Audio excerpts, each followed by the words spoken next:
Ito, minash ko na yung saging na 4 na saba. Sobrang hinog na kasi ito. Kaya gagawin ko ngayon. Gagawa tayo ng masarap na merienda. Puto, banana. Lipat natin dito. Halo-halo na yung sugar ko.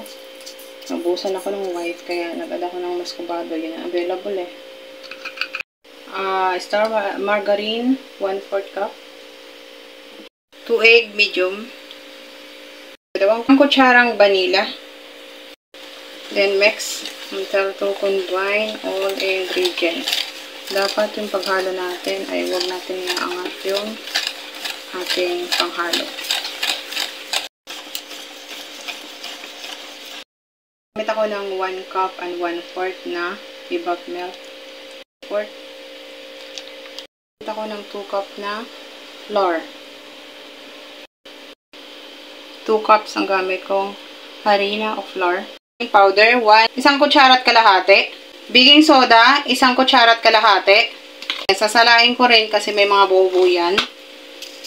Then, ganyanin lang natin. Ayan. Kita nyo, may mga buo-buo. Kutsarang salt or asin. Then, haluin lang natin, dahan-dahan. Kasi, maano siya. Hanggang sa humalo lahat ng mga ingredients na dry to wet ingredients.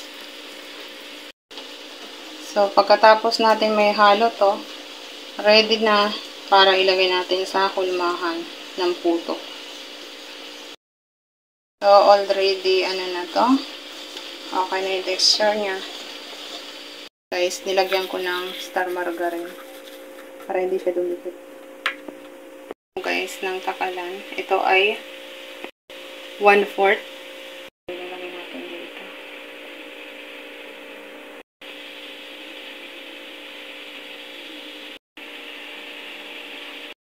Ako ng cheese. Yung cheese na aking ginagamit ay hindi siya madali matunaw. Kaya pwede na natin isabay. Mura lang yan. Pinakamura na brand. Natin to sa low heat 10 minutes. Natin na may cover din na malinis na tela para hindi ma-absorb niya yung kapag moist. Wow! Perfect! 10 minutes is already done. Set aside.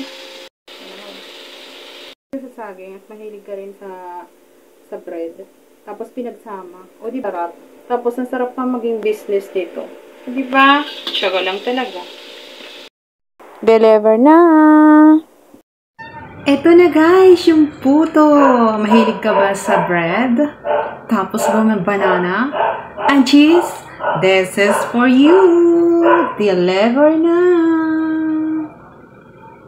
It's yummy and fluffy guys.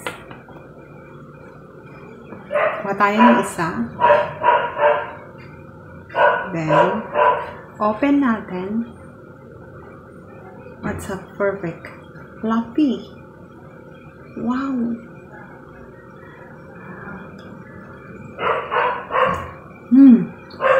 Umuusok pa ha?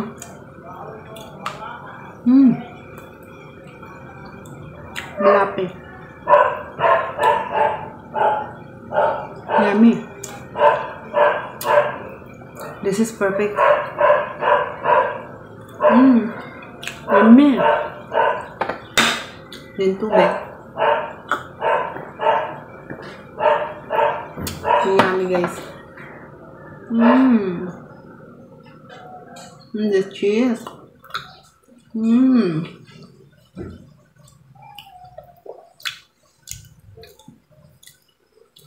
Isang puto, solved ka na. Isang puto, perfect for business. This is perfect for holiday season. Thank you for watching guys.